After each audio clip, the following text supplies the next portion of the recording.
महाकारण अब कहूँ फेर के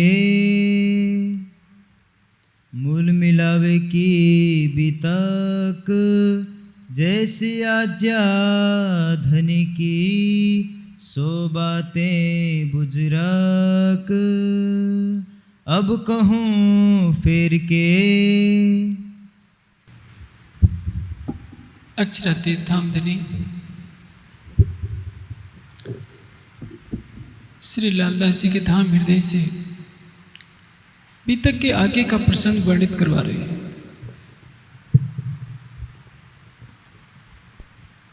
अब कहूँ फेर के मूल मिलावे की बीतक।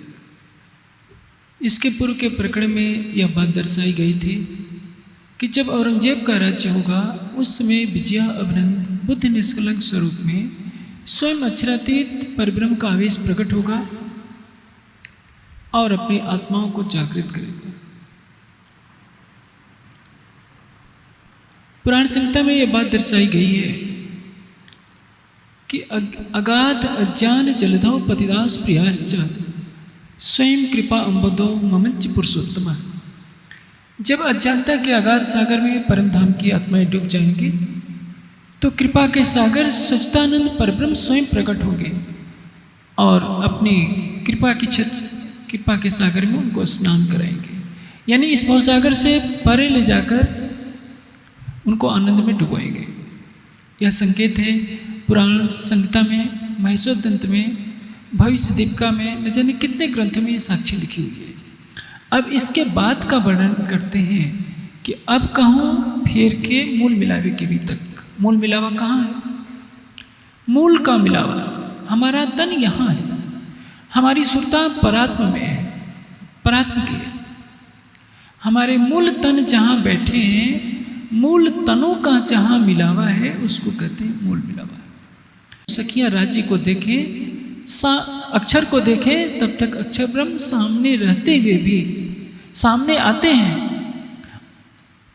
चांदनी चौक में अनादिकाल से आते रहे हैं और इसके बाद भी आते रहेंगे, लेकिन सखियों के अंदर कभी यह इच्छा नहीं पैदा हुई कि हम यह देखें कि चांदनी चौक में से खड़े होकर के कौन प्रणाम कर रहा है। क्यों? क्योंकि सबका हृदय राज्य के दिल से जुड़ा हुआ है और कोई हृदय है ही नहीं। जो राज्य का हृदय है वही श्यामा जी का हृदय है, वही सखियों का हृदय है। शरीर के धरातल पर हम हैं तो हम अपने को मनुष्य मानते हैं, किसी कुल गोत्र का व्यक्ति मानते हैं, स्त्री पुरुष मानते हैं। जीव के धरातल पर आएंगे तो हम कुछ और सोचेंगे।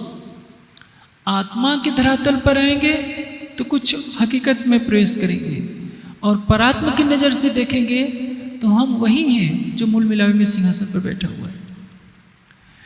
लेकिन जो परात्मा के तन है वो प्रेम और आनंद की लीला में डूबे हुए हैं, उनको खुद का भी पता नहीं। इसलिए राज्य ने उनके दिल में इच्छा पैदा की कि इनको मैं अपने स्वरूप की पहचान कराऊंगा। ये तब होगा जब ये माया में जाए। यह क्या कर रही है?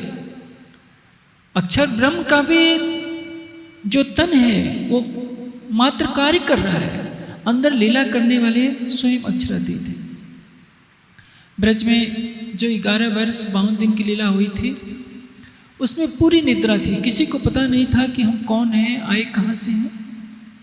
सखियों को भी शुरू में तो थोड़ा थोड़ा आभास था, बाद में वो सब भूल गई।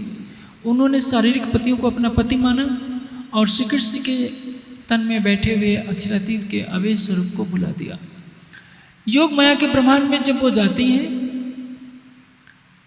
अपना तन छोड़कर, तो राज्य कहते हैं कि सखियों, सभी धर्म ग्रंथों में कहा गया है पति चाहे लूला हो, कोढ़ी हो, लंगड़ा हो तो भी उसे छोड़ना नहीं चाहिए, और जो उसे छोड़ता है वो महापाप का अधिकारी होता है।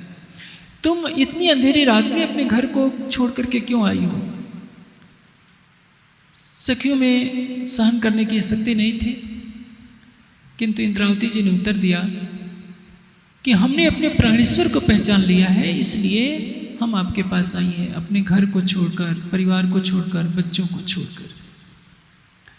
अंत में राज्य कहते हैं कि मैं तो तुम्हारी परीक्षा ले रहा था कि ब्रज की तरह कहीं माया का असर अब भी तो नहीं है, अब प्रेममयी लीला होती है। उस अक्षर ब्रह्म को दिखाने के लिए कि परम धाम का प्रेम क्या है। प्रेम शरीर से परे होता है। वासना और प्रेम में 36 का संबंध है। संसार में वासना होती है, प्रेम नहीं होता है। प्रेम के मार्ग पर वह चल सकता है जिसको इस पंचभूतात्मक शरीर से कोई संबंध न हो, क्योंकि यह शरीर त्रिगुणात्मक है। प्रेम आत्मा के धरातल पर होता है और वासना शरीर के धरातल पर। अक्षर ब्रह्म अपनी इच्छा मात्र से अनंत ब्रह्मांडों का सृजन करते हैं, लय करते हैं, लेकिन परम धाम के प्रेम का उन्हें आभास नहीं था। अक्षर और अक्षरातीत दो नहीं है, एक ही अक्षरातीत का स्वरूप जब सत्ता के रूप में क्रीड़ा करने लगता है तो वो अक्षर कहलाता है। स्वरूप एक, लीला दो। अब अक्षर ब्रह्म लीला में इतने डूब जाते हैं कि उनको खुद को पता नहीं कि मैं किसके साथ क्रीड़ा कर रहा हूँ। फिर मूल स्वरूप देख्यातीत ये दो मगन हुए खेलक, जब जोश लियो खींच कर तब चित चौंक वही अक्षर, कौन बन कौन सखियां ये चौंक के फिरे अदम। मूल स्वरूप देखते हैं कि ये कौन है, ये तो दोनों ही मग्न हो गए। ब्रज में तो बिल्कुल निद्रा थी, योग माया के ब्रह्मांड में थोड़ा सा पता रहता है कि ये हमारे धाम धनी है, लेकिन घर का पता नहीं था। जैसे ही राज्य ने अपना जोश खींचा तो तन वहीं होता है, सखियों को दिखाई नहीं पड़ता है। सखियां विरह में डूब जाती हैं। बहुत प्रयास करने के बाद भी सखियों को वह तन नहीं दिखाई पड़ता है। इधर अक्षर की आत्मा व्याकुल होकर देखती है कि ये सखियां कौन है, कौन ये रो रही है, किसको खोज रही है, और मेरे शरीर की ये वेशभूषा कैसी हो गई है। क्योंकि रास में राज्य ने विचित्र वेश धारण किया था। वहाँ रास में उनके बालों में चोटी भी थी। वासा ऊपर वेण लहकती, शोभा ते वर्णवी न जाए, खुश मोय माहे रंग भीनो पीड़ित मूल। अपनी विचित्र वेशभूषा को जब अक्षर देखते हैं तो राज्य के द्वारा उनको बोध कराया जाता है कि अक्षर देखो, तुमने जो परम धाम की प्रेम में लीला मांगी थी उसी लीला को तुम्हें दिखाया जा रहा था। कौन बन कौन सखियां जो चौंक के फिरे आतम। जब राज्य अपना आवेश देते हैं, आवेश कब आता है, जब उस ब्रज की लीला के नाटक का अभिनय किया जाता है। ब्रज लीला में जो भी हुई थी लीला, उसको सब सखियां अभिनय के रूप में प्रस्तुत करती हैं, क्योंकि श्री कृष्ण जी को यही लीला सबसे अधिक पसंद थी। इंद्रावती जी ने श्री कृष्ण का अभिनय किया और परिणाम यह होता है कि राज्य पुनः प्रकट हो जाते हैं। जब काल माया से योग माया में जाने का प्रसंग होता है, इंद्रावती जी की आत्मा कहती है कि राज्य, मैंने आपका वेश धारण कर आपका अभिनय प्रारंभ किया है। कृष्ण का वेश धारण करके इंद्रावती की आत्मा उस समय अभिनय करती है कि अब मैं सबको ब्रज से रास में ले जा रही हूँ। और जैसे ही मुख पर बांसुरी रखी, योग माया के ब्रह्मांड में जाकर राज्य ने अपना जोश दिया, अपना आवेश दिया, वह पुनः तन प्रकट हो जाता है। सखियों के साथ पुनः रासलीला शुरू हो जाती है। मैंने अभी कहा कि रास का तात्पर्य है रस की क्रीड़ा। अक्षरातीत का हृदय अनंत प्रेम, अनंत सौंदर्य, अनंत आनंद, अनंत शांति का अगाध सागर है। जब वह सागर उमड़ने लगता है तो उसको कहते हैं रास हो रही है। इस माया की दुनिया में जो रास खेली जाती है वो तो उछलने कूदने तक सीमित रह जाती है। परम धाम शब्दातीत है। उसकी अनंत प्रेममयी लीला को बेहद मंडल में दर्शाया जा रहा है कुछ अंश के रूप में, और बेहद मंडल में जो परम धाम का रस प्रवाहित हो रहा है, उसको अंश के भी अंश मात्र में इस दुनिया में कहा जा रहा है। जो उछलने कूदने का जो प्रसंग आता है तरह तरह की रामतों के रूप में, उसके अतिरिक्त कोई साधन ही नहीं है जैसे कि बताया जा सके कि रास क्या होती है। इसको वही जान सकता है जो उस रस में डूबा हुआ हो। कीर्तन में एक प्रकरण आता है, रसमगन भई सो क्या गावे। आप किसी को स्वादिष्ट स्वादिष्ट मिठाई दीजिए और पूछिए कि कैसा लग रहा है। खाने वाला तो जानता है, लेकिन किस तरह से बताए कि इसका स्वाद कैसा है। जो परमधाम की आत्माएं थी उस रासलीला में, या तो वो जानती हैं या स्वयं श्री राज्य जानते हैं। वाणी के द्वारा शब्दों में किस तरह से व्यक्त किया जाए, यह एक माया की दुनिया में कठिन समस्या है। इसलिए रामतों के रूप में उसको दर्शाया गया है। आप देखते हैं एक छोटे बच्चे के सामने कोई बढ़िया खिलौना रख दीजिए तो उछलने कूदने लगता है। उछलने कूदने की उसने कला सीखी नहीं है, उसके हाथ पैर स्वतः ही स्पंदन करने लगते हैं। उसी तरह से परम धाम की रामतों, परम धाम की प्रेममयी लीला को रामतों के रूप में योग माया के ब्रह्मांड में व्यक्त किया गया, जिसको तारतम वाणी के प्रकाश में हम जानते हैं। राज जी ने एक नहीं कई बार अपने 12,000 रूप धारण किए, एक एक सखी के साथ रास की रामते की और सबको तृप्त कर दिया। अक्षर की आत्मा ने देखा, हाँ प्रेम का विलास यही होता है। सखियों ने भी समझा कि काल माया के ब्रह्मांड में जो 52 दिन की जुदाईगी का हमने कष्ट झेला था, वह कष्ट भी अब समाप्त हो गया। इसके पश्चात यमुना जी में सबने स्नान किया। स्नान करने के पश्चात जब वनफल आरोगा तो राज जी ने पूछा कि सखियों बताओ यह वृंदावन कैसा लगा। सखियों का कहना है कि राज जी वृंदावन बहुत सुंदर है, आपने प्रेम करके हमें आनंद भी बहुत दिया, लेकिन आनंद में वियोग हमें सहन नहीं होता है। हमें ऐसी जगह ले चलिए जहाँ एक पल के लिए भी हम कभी अलग नहीं हो सके। राज जी कहते हैं कि वह तो मात्र केवल परम धाम है। हवे वाला एटलू मांगो खीण एक अलगा न थइए, जी हाँ हमने विरह नहीं चालो ते कर जाइए। हमें वहाँ ले चलिए जहाँ हम आपसे एक क्षण के लिए भी अलग न होने पाए। आप देखिए माया की नीति का प्रभाव। ब्रज में सखियां हैं 11 वर्ष 52 दिन तक राज्य के साथ, लेकिन 52 दिन तक वो बोलने के लिए राजी नहीं है, क्योंकि उनको संसार की मर्यादा नजर आती है कि लोग क्या कहेंगे कि नंद के बालक के साथ यमुना के किनारे गई है, मेरे पति क्या कहेंगे, मेरी सास क्या कहेंगे। इस जागनी ब्रह्मांड में कितनी विचित्र स्थिति है। राज्य को आए हुए लगभग कितने साल हो गए, 1638 में परम धाम की आत्माओं के साथ अक्षरातीत अपनी आत्माओं को लेकर आए हैं। श्री देवचंद जी के तन से लीला प्रारंभ होती है और आज लगभग 400 साल से अधिक वर्ष हो गए, लेकिन सबको तो माया का खेल अच्छा ही लग रहा है। आप देखेंगे सुंदर साथ कई पीढ़ियों से एक ज्ञान को ग्रहण कर रहे होते हैं। तारतम लिए हुए 50 वर्ष भी हो जाते हैं, 100 साल की तो उम्र आजकल बहुत कम होती है, लेकिन उम्र का एक बहुत भाग बड़ा बीत जाता है। राज्य से मिलने की तड़प किसको होती है? इसका कारण क्या है? पहचान का न होना। हम शब्दों से वाणी के ज्ञान को ग्रहण अवश्य कर रहे हैं, लेकिन वह ज्ञान केवल कंठ में रह जा रहा है, हृदय में प्रवेश नहीं कर पा रहा। ज्ञान मस्तिष्क में तो है, हृदय में नहीं है। मस्तिष्क में बुद्धि की क्रियाशीलता होती है। मन, चित्त, बुद्धि और अहंकार चारों अंतःकरण हैं।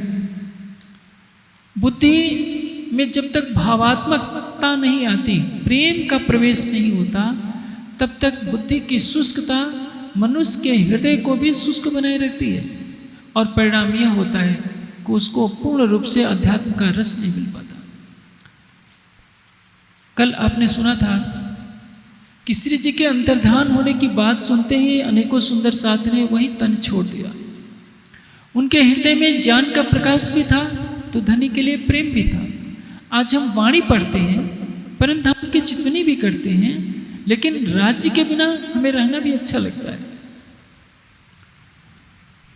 राज्य कहीं दूर नहीं गए।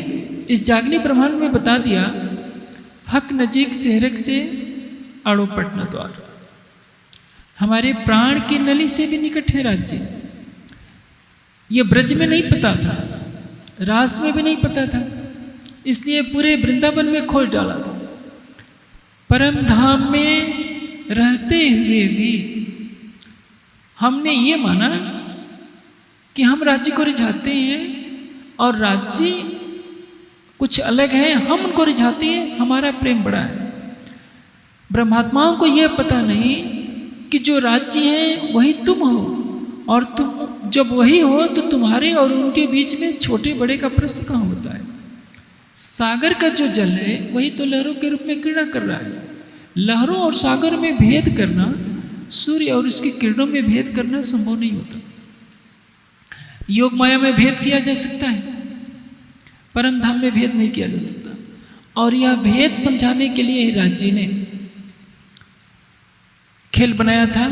जागनी के ब्रह्मांड में भी जागनी रास हो रही है।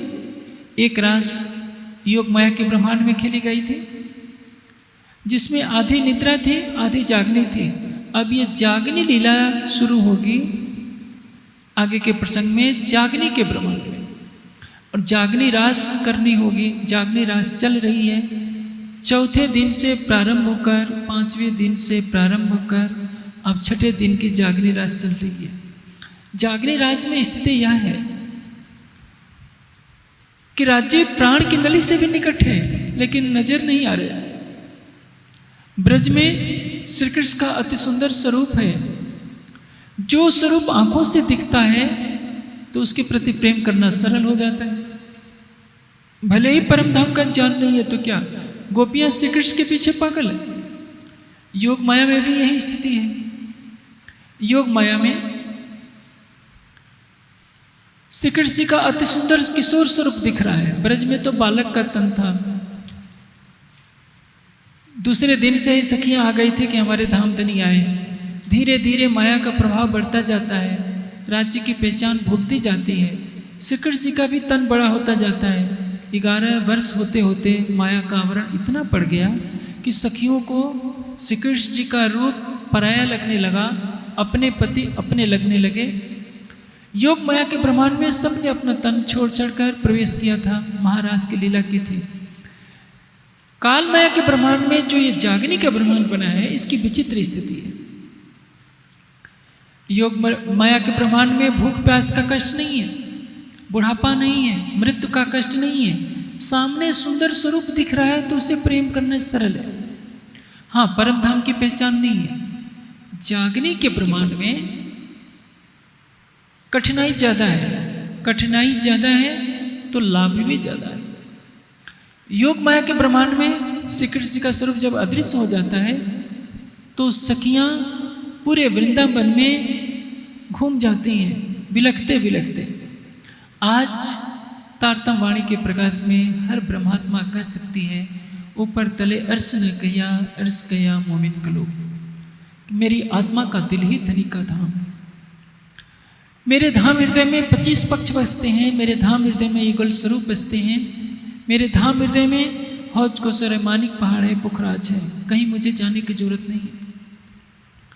अपनी आंखें बंद कीजिए, शरीर से परे हो जाइए, परात्म का श्रृंगार सजिए। जो मूल स्वरूप है अपने, जाको कहिए पर आत्म, सो परात्म संग लेके विलसिए संग संग। इस मिट्टी के पुतले को हटा दीजिए अपनी दृष्टि से।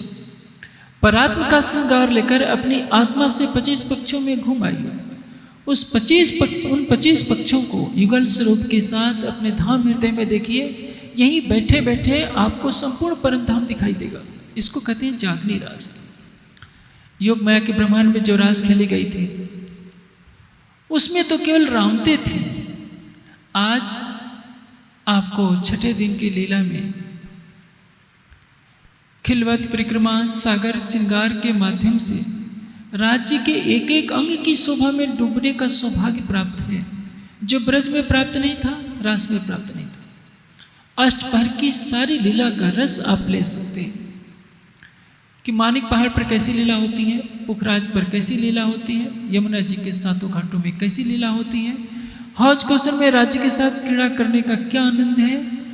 मानिक पहाड़ की चांदनी हो, पुखराज पहाड़ की चांदनी हो, या रंग महल की चांदनी हो, हौज कौशल के मध्य में टापू महल की चांदनी पर लीला करने का क्या सुख है, सागरों में लीला करने का क्या सुख है।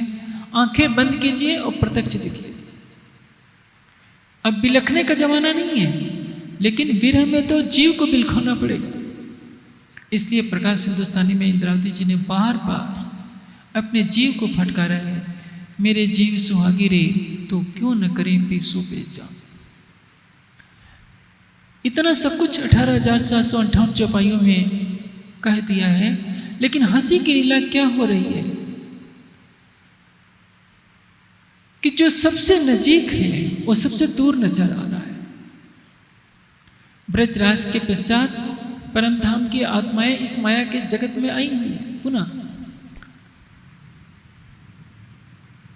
रास खेल के आए घर, उमेदा न हुईया पुरन, धाक मन में रही, तब श्यामा जी को धनिये हुक्म ऐसो गए।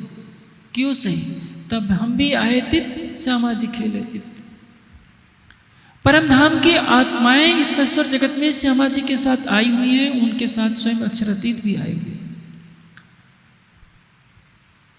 हमको खेल दिखावन काज, हम सो आगो आए श्री राज। सब जानते हैं कि राज्य हमारे साथ पल पल है, लेकिन विश्वास नहीं है। हम राज्य को कहां ढूंढते हैं? बाहर। इंद्रावती जी कहती हैं, मैं हक अर्च में जुदे जानती, ल्यावती शब्द में वर्णन, जड़ में सिर ले ढूंढती, हक आए दिल अर्श। मैं जड़ संसार में खोजा करती थी, कहाँ मिलेगा? हक आए दिल अर्श चेतन, वो तो हमारे धाम हृदय में अपना आसन मार करके बैठे। इस खेल में आना ही व्यर्थ है यदि हमने अपने आत्मा के धाम हृदय में अपने प्राणेश्वर को नहीं देखा, उनसे बातें नहीं की, उनकी बातें नहीं सुनी। जागनी रास ऐसी रास है जिसमें सबके लिए अधिकार दे दिया गया है।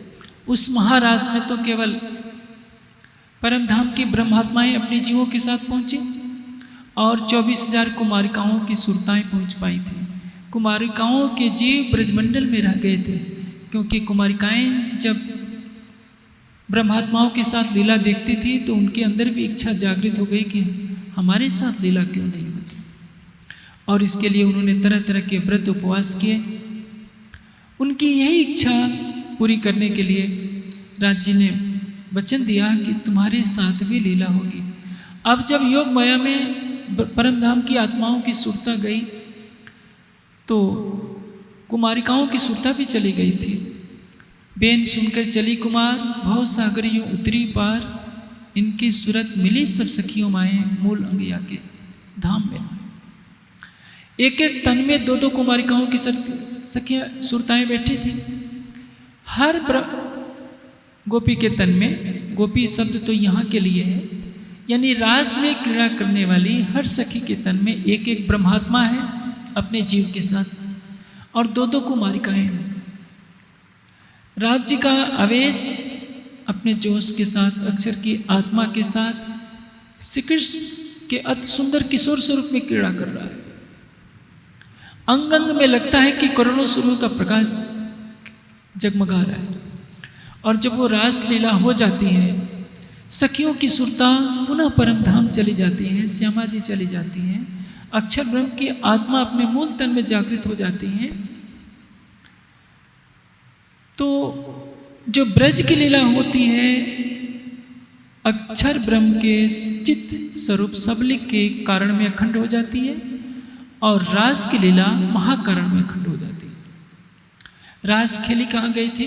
केवल ब्रह्म की आनंद योग माया के ब्रह्मांड में, जहाँ के कण कण में आनंद है, सबलिक में चित्त की प्रधानता है, अव्याकृत में सत्य की प्रधानता है, केवल में केवल आनंद की प्रधानता है। उसको कहते हैं रसो वैसा, केवल रस रूप है।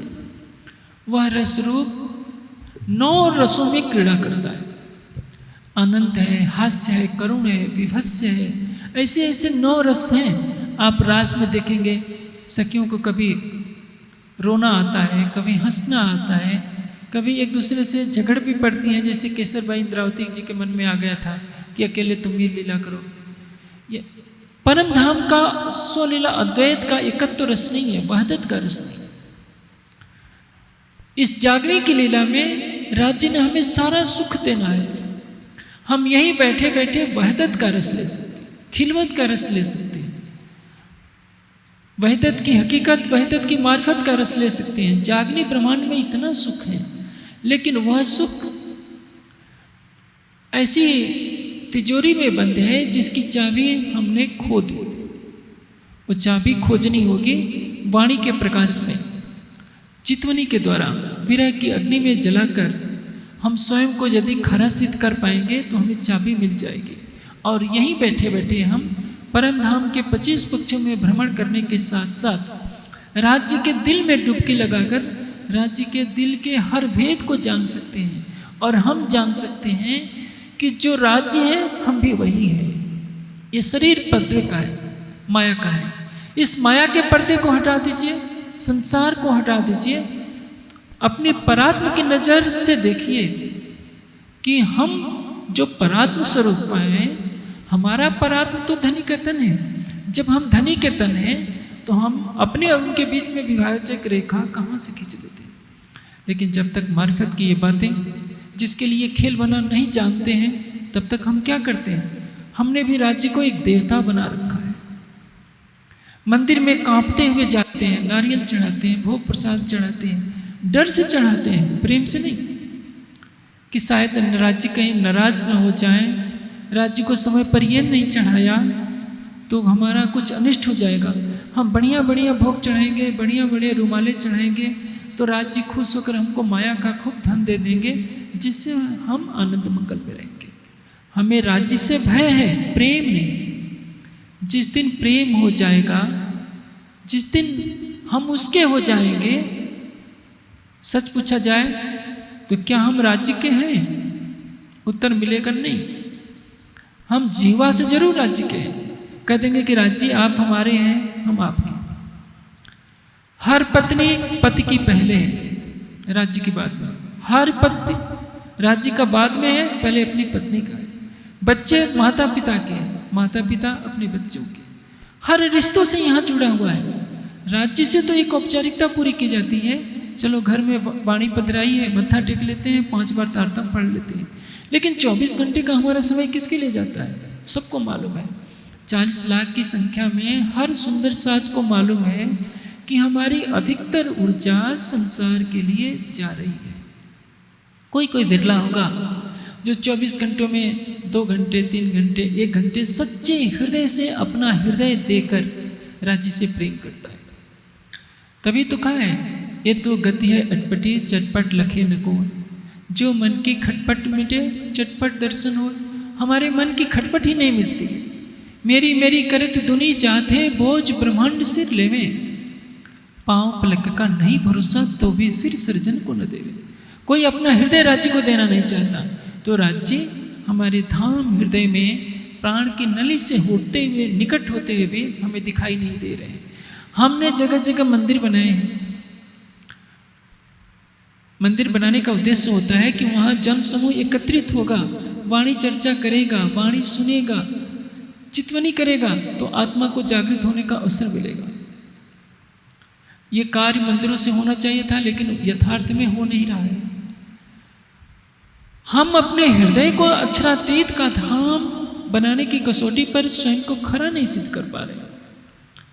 अक्षरातीत का धाम तो आत्मा का है ही। जीव को उस कसौटी पर खरा सिद्ध करना पड़ेगा कि जीव माया के तृष्णाओं को छोड़ दे, राज्य को अपना सर्वस्व समर्पण करे, राज्य से के प्रेम में डूब जाए। जैसे ब्रज में गोपियों ने संसार में रहते हुए भी संसार को किनारे कर दिया।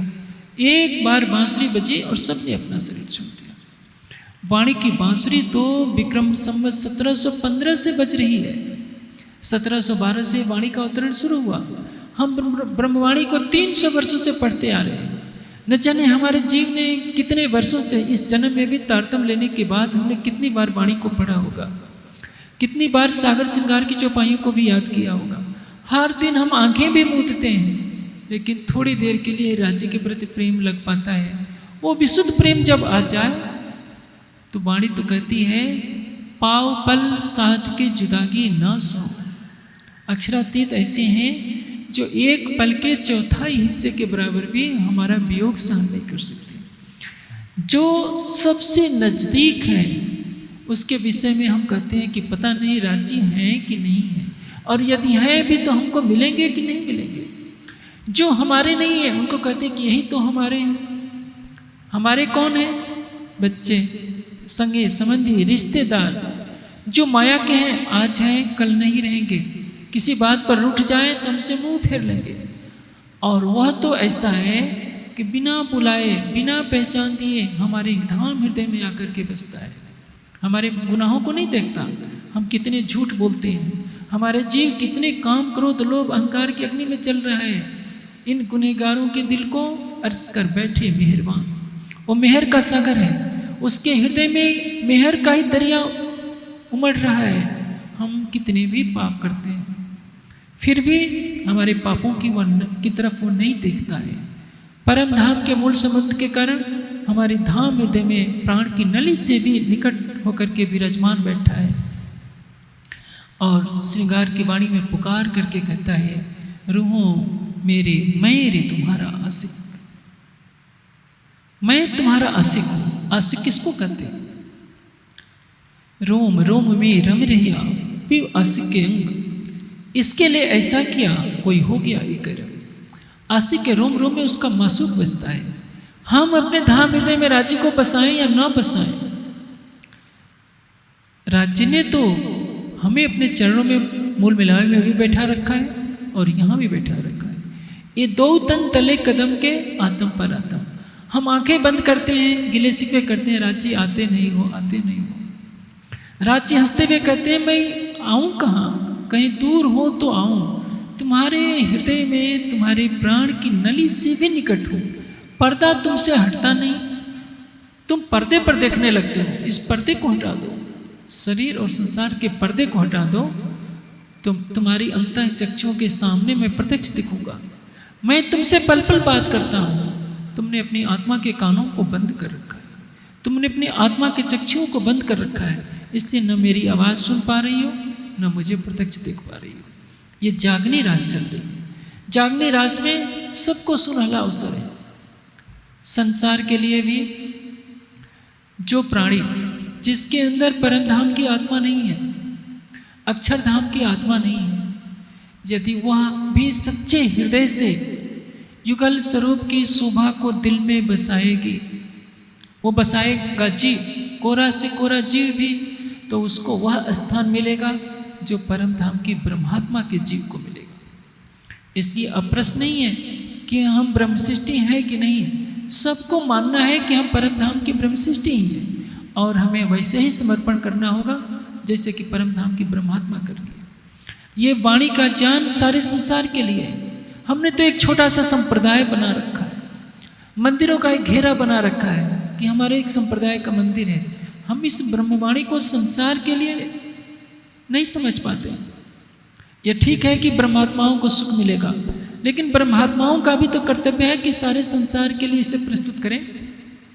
आओसी आओसी रे सब कोई कहते, आग्नि करते पुकार, सो सतबानी सबों की करी, अब आए करो दीदार। संसार जिसकी बाट देख रहा था वह आ गया, उसकी वाणी आ गई, फिर भी उसके मानने वाले, उसके अंग कहलाने वाले परम धाम के सुंदर साथ ने इस ब्रह्मवाणी को मंदिरों की दीवार में कैद कर रखा। संसार के जो दूसरे मत पंथ हैं अपने मिथ्या ज्ञान को भी संसार में तेजी से फैला रहे हैं और हम तेजी से छिपाते जा रहे हैं। हम जगे हैं क्या? हम तो खुद सो रहे हैं। लगता है कि ये जागने का ब्रह्मांड नहीं, शयन का ब्रह्मांड बन गया है। अभी यह प्रसंग चल रहा था कि महाराज में क्या क्या लीला हुई थी। सबली के कारण में ब्रज लीला हुई थी और सबली के महाकारण में रास लीला अखंड हो गई थी। कारण और महाकारण में ये दोनों लीलाएं जो हो रही थी, सबली के स्थूल जिसको कहते हैं अव्याकृत का महाकारण, अव्याकृत के महाकारण में इन दोनों लीलाओं का प्रतिबिंब पड़ा। आप जानते हैं अव्याकृत के महाकारण को सबली का स्थूल कहते हैं। अव्याकृत में वेदों का अखंड स्थान है। वैदिक ज्ञान की धारा यहाँ शब्द रूप में हमें सुनाई पड़ती है। अव्याकृत चेतन है और उस चेतन ब्रह्म की ज्ञान धारा वेद के रूप में संसार में प्रकट होती है। जब महाराज की प्रतिबिंब लीला को वेदों ने देखा तो कहा कि हे परब्रह्म, इस लीला का रसपान तो हमें भी होना चाहिए। उस रास बिहारी श्री कृष्ण ने कहा, तुम सखे रूप में हो जाओ, माधुर्य रस में डूब जाओ तो तुम्हें भी इसका रस मिलेगा। प्रकटवाणी में कहा है, ये तीसरा इंड भया जो अब अक्षर की सूरत का सब, यही सूरत की सखियां भई प्रतिबिंब वेद ऋचा जो गई। प्रतिबिंब की सखियां कौन है, वेद ऋचा सखियां कौन है, ये गहन रहस्य है। वेदों ने 12,000 सखियों का रूप धारण किया, उसको वेद ऋचाएं कहते हैं। आपको पहले मैंने कहा कुमारिकाएं 24,000 थी। कुमारिकाएं तो महाराज में चली गई थी। कुमारिकाओं के जीव अखंड ब्रज की लीला में अखंड हो गए थे। उनको वरदान मिला था कालमाया के ब्रह्मांड में, तुम्हारे साथ भी लीला होगी। इसलिए जब नया ब्रह्मांड मिला तो उनके जीव, कुमारिकाओं के जीव इस नए ब्रह्मांड में सखियों के रूप में प्रकट हुए, जिनको कहते हैं प्रतिबिंब की सखियां। पहले ब्रह्मांड में जैसे 36,000 की सखियां थी, इस नए ब्रह्मांड में भी 36,000 की सखियां बन गई। वेदों ने 12,000 सखियों का रूप धारण किया और कुमारिकाओं को प्रेम का रस चखाना था, इसलिए उन्होंने भी 24,000 तन धारण किए। किसी को पता ही नहीं चल पाया कि नया ब्रह्मांड भी बना है। जब नए ब्रह्मांड का उदय हुआ तो संध्या का वही समय था जब श्री कृष्ण जी ने जैसी बांसुरी बजाई थी, तन भी वैसा, लेकिन शक्ति वो नहीं है। पहले ब्रह्मांड में अक्षर की आत्मा के साथ अक्षरातीत का आवेश है, जोश है, अब वो नहीं है। केवल बांके बिहारी के नूरमयी तन की शक्ति है। नया ब्रह्मांड बनता है, उसमें 11 दिन की लीला होती है। 7 दिन गोकुल में, 4 दिन मथुरा में। पहली रात्रि इस संसार के अंदर 6 महीने की कर दी गई थी, किसी को पता नहीं चल पाया। और इस लीला में भी बांसुरी बजी, गोपियां अपने तनों को छोड़ करके गई और लीला में सहभागी रही। जितने भी भागवत के कथाकार कथा करते हैं, भागवत के उस श्लोक को भूल जाते हैं। उसमें लिखा है जो गुणमयम देहा, यानी बांसुरी बजने के पश्चात सभी ने अपना तन छोड़ दिया। जब 12,000 ब्रह्मशिष्टियों ने, 24,000 ईश्वरी शिष्ट ने अपना शरीर छोड़ दिया तो उनके शरीर का क्या हुआ, दाह संस्कार किया गया या क्या किया गया, ये कहीं कुछ भागवत में लिखा नहीं है। इस तथ्य को कौन जानेगा? जो तारतम्य ज्ञान के प्रकाश में राज्य की कृपा की छत्र छाया में रहेगा, वही तो जानेगा कि प्रलय हो गया था। एक रंजक न रखी ब्रह्मांड के महाप्रलय कहो ऐसो अंत। इस 14 लोक के ब्रह्मांड में एक कण भी नहीं बचा था। 14 लोक का ब्रह्मांड का तात्पर्य ये सौर मंडल, सारी सृष्टि नहीं। जो नीचे के जो 7 लोक कहे जाते हैं वो मूलतः पृथ्वी पर ही है, और पृथ्वी से ऊपर जो सूक्ष्म है, महाजना तपा सप्तम, ये जो लोक माने जाते हैं वे सूक्ष्म रूप हैं। कहने का आशय क्या है, ये सारा पृथ्वी लोक अपने सौर मंडल के साथ, सूर्य अपने सौर मंडल के साथ लय हो गया था। सारी सृष्टि में अंधकार छा गया था। पुनः यह ब्रह्मांड जैसा का तैसा बना दिया गया। वैसा ही हिमालय पर्वत, वैसे ही सागर, सभी ऋषि मुनि देवी देवता जैसे के तैसे प्रकट हो गए थे, किसी को पता नहीं चला। नए ब्रह्मांड में सखियों के तन भी वैसे ही प्रकट हैं, इसलिए किसी को पता नहीं चल पाया कि पहले वाले ब्रह्मांड की 36,000 सखियाँ अक्षरातीत के आवेश के साथ महारास में जा चुकी है और रास करके परम धाम जा चुकी है। यह ज्ञान केवल तारतम वाणी के प्रकाश में ही मिलता है। आज पूरे देश में भागवत की कथाएं कही जाती हैं। एक एक भागवत के आयोजन में कई कई लाख के खर्चे होते हैं, लेकिन हमारे समाज में ही वो सर्वोच्च ज्ञान है जिससे हम जान सकते हैं कि जुहू गुणमया देहा, पंचभौतिक तन का त्याग करने के पश्चात क्या हुआ, नए तन कैसे बने। जब यह कहा जाता है कि महाराज नित्य वृंदावन में हुई, तो नित्य वृंदावन कहाँ है ये किसी को पता नहीं। जब रास की रात्रि चल रही है तो इस संसार में तो सूरज भी उगता है डूबता है, लेकिन जो नया ब्रह्मांड बना था इसमें पहली रात्रि की लीला हुई जिसमें सभी गोपियाँ आती हैं। बांके बिहारी का जो रास बिहारी का किशोर तन है उसकी शक्ति आकर इस ब्रह्मांड में जो श्री कृष्ण जी हैं उनके साथ क्रीड़ा करती है। रास में जो लीला करने वाला स्वरूप है किशोर अवस्था का है, यानी 16 साल की अवस्था का। यहाँ 11 वर्ष 52 दिन तक की लीला हुई, तो इस ब्रह्मांड में जो लीला करने वाला तन होगा उसकी आयु 11 वर्ष 52 दिन की ही रहेगी, क्योंकि इस ब्रह्मांड में इसी की तरह से लीला कर रही है। इसमें लीला करने के पश्चात जब प्रातः काल होने से पहले सभी सखियां अपने घर आ गईं, उनके घर वालों ने देखा कि ये तो सखियां सब हमारे पास ही सो रही थी। आप देखिए भागवतकार ने ये नहीं वर्णन किया कि पहले तो घर वाले पीछा किए कि हमारी पत्नियां ये बांसुरी की आवाज़ सुन कर कहाँ भागी जा रही हैं। वो देखते हैं कि तन छोड़ छोड़ करके ये कहीं और चली जा रही हैं, इनके शरीर छूटते जा रहे हैं। फिर उसी भागवत में लिखा है कि वो उनको सोते हुए मिली। ये दोनों में एक रूपता नहीं है। इस गुत्थी को बिना तारतम्य ज्ञान के कोई भी सुलझा नहीं पाया। अब इसमें विरह का रस चखाना है, क्योंकि अब ये सखियां बेहद मंडल की हैं।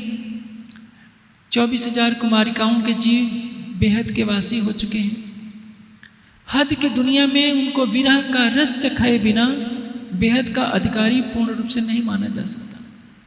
वेदों ने 12,000 सखियों का रूप धारण किया है माधुर्य रस का पान करने के लिए। परिणाम क्या होता है? 7 दिन गोकुल में लीला होती है।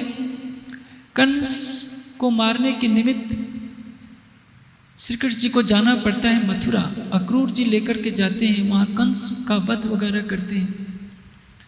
जब राशि वस्त्र का श्रृंगार करते हैं तो वह शक्ति चली जाती है, और वह शक्ति जो रास बिहारी की थी ब्रजमंडल में पुनः राधा जी के तन में प्रविष्ट हो जाती है। उनको समझाने के लिए पुनः श्री कृष्ण जी को भेजना पड़ता है उद्धव को कि जाकर के सखियों को समझाओ, क्योंकि उद्धव को अपने ज्ञान का अहंग था। यही विरह में छोड़ी दे सो पहुंची जहां सर्व सुने। ब्रज की 24,000 कुमारिकाओं के जीवों की सखियां, जिनको प्रतिबिंब की सखियां कहते हैं, और वेद ऋचा सखियां, ये 36,000 सखियां उद्धव को सिखापन जो देने आए थे उनके मुख पर उनको चांटा मारती है। मुख पर चांटा, हाथ से नहीं, अपने प्रेम के वचनों से। जो उद्धव ने दई सिखापन सो मुख पर मारे फेर वचन। रे उद्धव मन न भये 10-20, उद्धव मन न भये 10-20।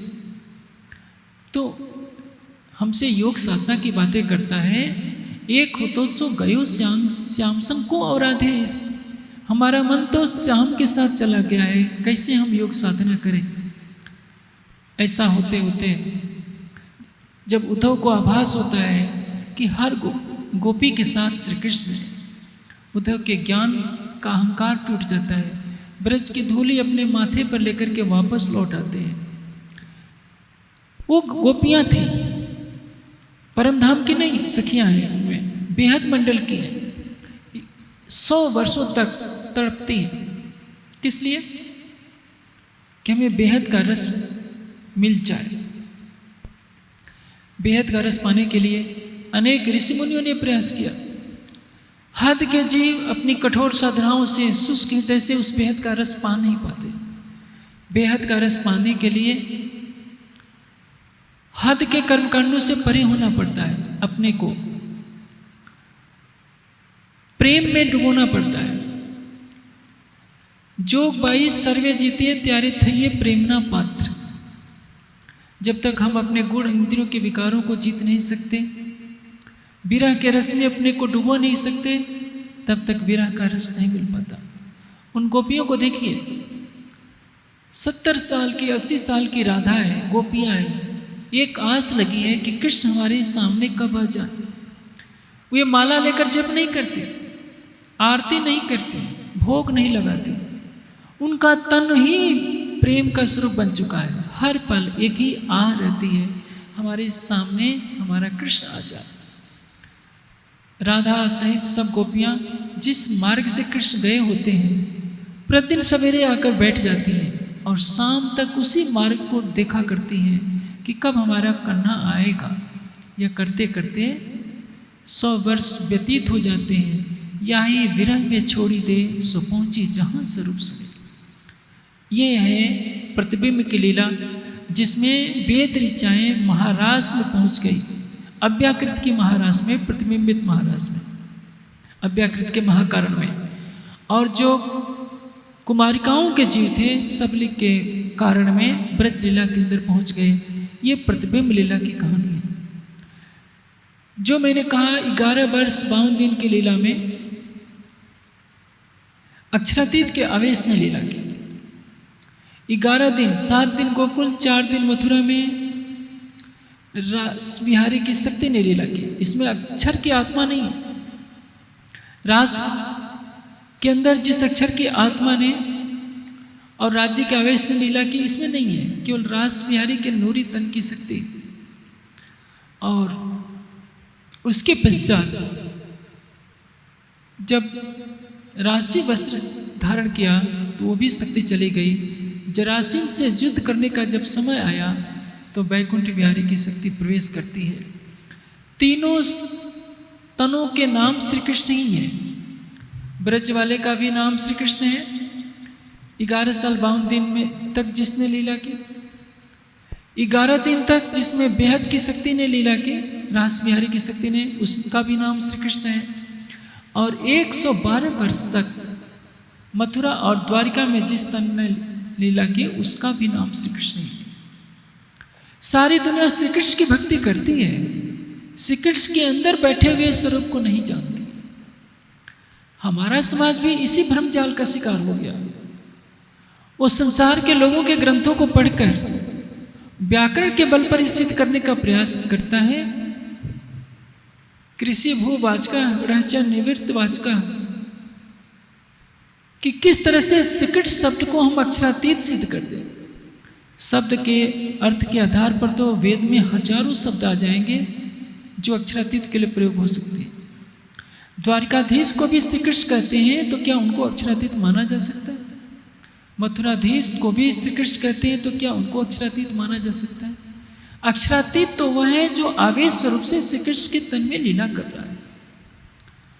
रास मिने खिलाए जिन्हें प्रगट लीला करी है तिने, धनी धाम के कहलाए ये जो साथ को बुला मनाए। जिसने ब्रज में लीला की, जिसने रास में लीला की, वही इस जागनी में पुनः लीला कर रहा है। ताकि 3 तकरार जुदे जुदे, ब्रज, रास और जागनी का ब्रह्मांड, ये खेल के 3 भाग हैं। ब्रज में पूरी नींद थी, रास में कुछ निद्रा कुछ जागनी है, जागृति थी, और इस जागनी के ब्रह्मांड में तारतम्य ज्ञान का सूरज उगा है। इस सूरज ने पूरे माया के अंधकार को समाप्त कर दिया। इस ब्रज रास के पश्चात जागने का ब्रह्मांड बनता है, जिसका प्रारंभ होता है प्रतिबिंब लीला से, कि योग माया की लीला यहाँ नाटक करके दिखाई जाती है और पुनः बैकुंठ बिहारी विष्णु की लीला होती है, 112 वर्ष तक चलती है। संसार कृष्ण नाम की भक्ति में डूब गया, लेकिन कृष्ण के तन में लीला करने वाले स्वरूप की पहचान नहीं कर पाया। अब जागनी ब्रह्मांड की बीतक लिखी जा रही है कि किस तरह से चौथे, पांचवें और छठे दिन में 120 साल की जागने की लीला चलेगी। लेकिन इसके साथ ही एक और घटना होती है अरब की लीला का। रास लीला खेल के आर्य बरारब शाम 63 वर्ष तहाँ रहे वायदा किया इष्टाम। अक्षर की आत्मा जिसने ब्रज और रस में श्री कृष्ण का तन धारण किया था, राज्य के आदेश से उनके आदेश का स्वरूप बनकर, हुक्म का स्वरूप बनकर अरब की धरती पर आती है और वहाँ के लोगों को शरीयत की राह सिखाती है, तरीकत की राह सिखाती है। देवी देवताओं और मूर्ति पूजा से हटाकर एक सच्चिदानंद परब्रह्म की भक्ति पर ले चलती है। जब परम धाम में सभी फरामोशी में है तो प्रश्न होता है कौन आया अरब में। अरब में अक्षर की आत्मा आती है। जब उनको मेराज होता है, जबराइल फरिश्ता लेकर के जाता है सस्वर्ग तक, आगे राज्य का आवेश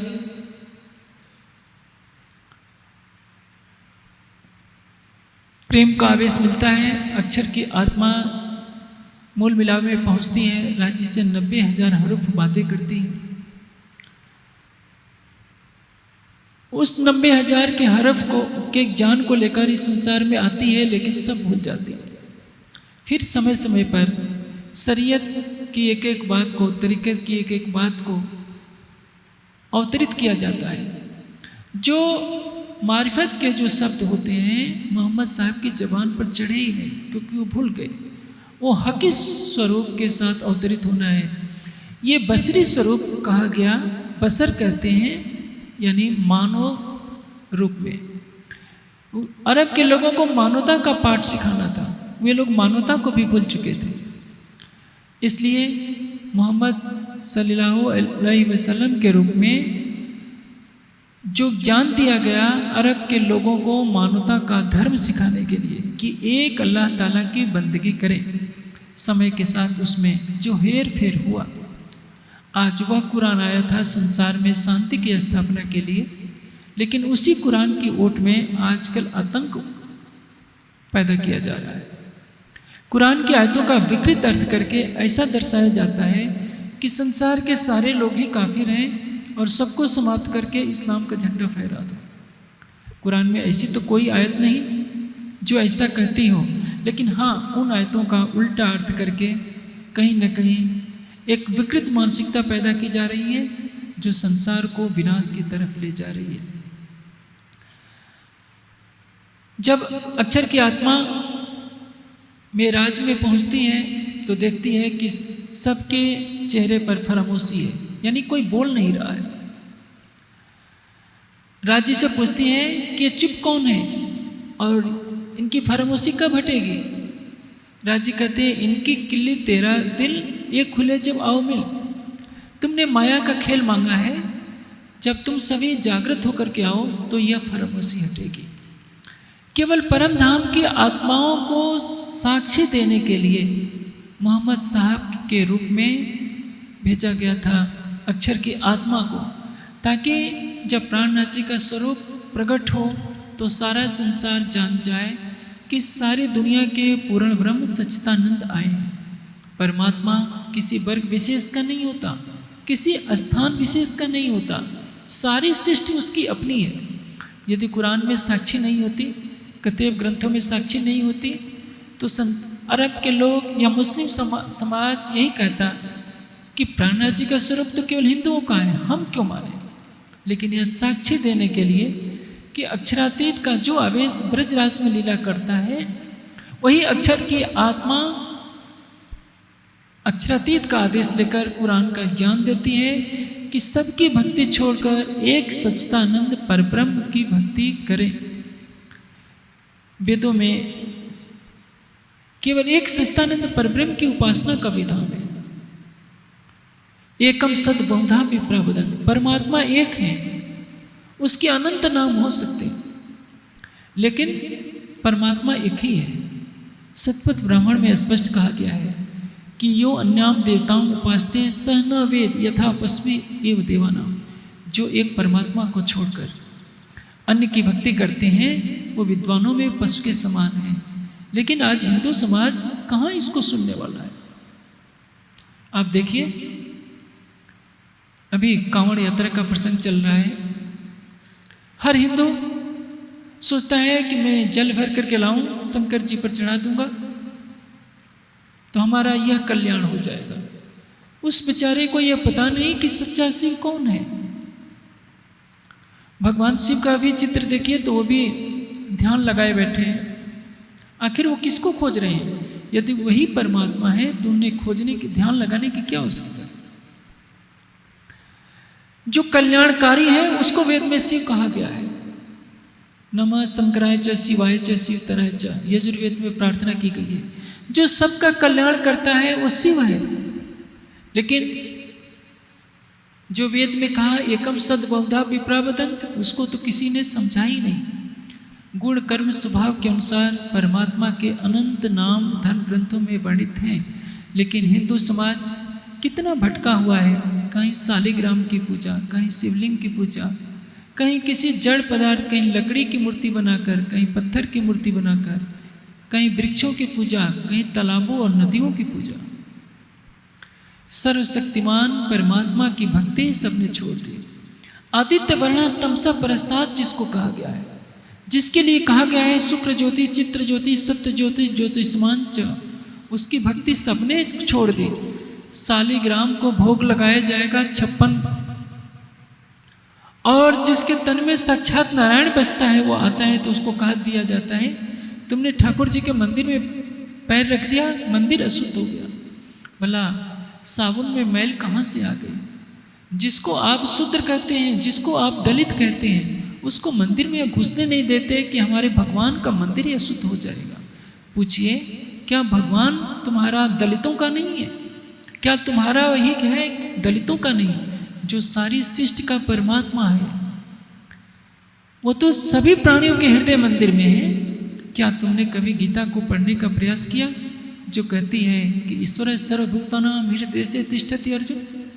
हे अर्जुन, परमात्मा सभी प्राणियों के हृदय मंदिर में है। तुमने तो हृदय मंदिर में बैठे हुए भगवान को भोग नहीं लगाया, तुमने पत्थर के भगवान को भोग लगाया, लकड़ी के भगवान को भोग लगाया, नदियों को भोग लगाया। यह हिंदू समाज के भूल है। उधर मुस्लिम समाज कुरान की आयतों का उल्टा अर्थ करके सारे संसार में खून की नदी बहाने के लिए तैयार बैठा है। दोनों ही राह से भटके। धनी आए वेद कतेब छुड़ाओने, ये 3 बातें चित्त में धर। साहेब आए इंच में करने कारज 3, सो सबका झगड़ा मेट के या दुनिया यादी।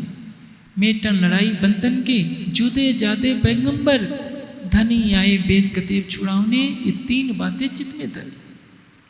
ब्रजराज की लीला का वर्णन सुना। पहला दिन ब्रज का, जिसको कुरान में हूद नबी के घर तूफान आने के रूप में लिखा है। दूसरा दिन है रास का, जिसको कुरान में नूह नबी के घर तूफान आने के वर्णन के रूप में लिखा है। तीसरा दिन है अरब की धरती पर मोहम्मद सल्लल्लाहु अलैहि वसल्लम के रूप में आदेश स्वरूप, हुक्म का स्वरूप लेकर आना। मोहम्मद साहब आए, दुनिया वालों को कहा कि दुनिया वालों, मैं अल्लाह का हुक्म लेकर आया हूँ कि तुम मेरे बताए हुए रास्ते पर चलो। कुरान के रूप में उन्होंने अपना इल्म दिया है और कहा है कि सबको मेरे नाम की बंदगी कराओ, झूठे देवी देवताओं की भक्ति को छोड़ो। हिंदू समाज ये नहीं सोचता है कि जिन देवी देवताओं की मैं भक्ति कर रहा हूँ वो देवी देवता भी तो उसी परमात्मा की भक्ति करते हैं। यम ब्रह्मा वरुण इंद्र रुद्र मर्ता स्तवंत दिव्य स्तवे। ब्रह्मा वरुण इंद्र रुद्र आदि सभी दिव्य स्तुतियों से जिसकी आराधना करते हैं, वेदाय सांग पदक्रम उपनिषद गायंती यम साम का, सामवेद के गायक सामवेद के मंत्रों से जिसका गायन करते हैं। ध्यान अवस्थित तद्गतेन मनसा पश्यन्ति यम योगिनो, योगी लोग ध्यान में स्थित होकर जिसका दर्शन करते हैं।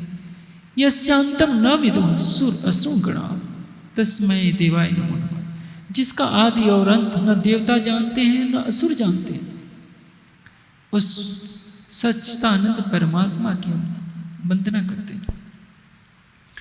कोई महापुरुष हो गया, जैसे गोगा वीर की जो बात कही जाती है, जाहिर वीर, ये राजस्थान के एक बहुत बड़े वीर योद्धा हुए हैं, जिन्होंने जब महमूद गजनवी ने सोमनाथ के मंदिर को तोड़ने का प्रयास किया तो अपनी 1100 सैनिकों के साथ अकेले ही लड़ पड़े थे और अपने पूरे परिवार को